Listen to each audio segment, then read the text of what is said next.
Saudara, pelaksanaan vaksinasi COVID-19 di Nagan Raya diikuti oleh unsur Forkopimda Kabupaten setempat, di mana Ketua DPRK Nagan Raya, Joniadi, menjadi orang pertama yang menerima vaksin. Kegiatan berlangsung di halaman Rumah Sakit Umum Sultan Iskandar Muda.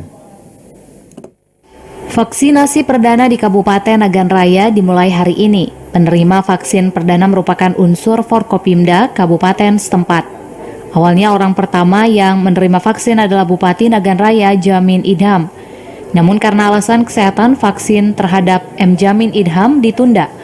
Sehingga orang yang pertama yang menerima vaksin adalah Ketua DPRK Nagan Raya Joniadi.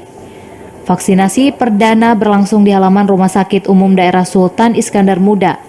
Ketua DPRK Nagan Raya mengatakan masyarakat agar tidak perlu takut divaksin, karena vaksin aman dan telah teruji kehalalannya.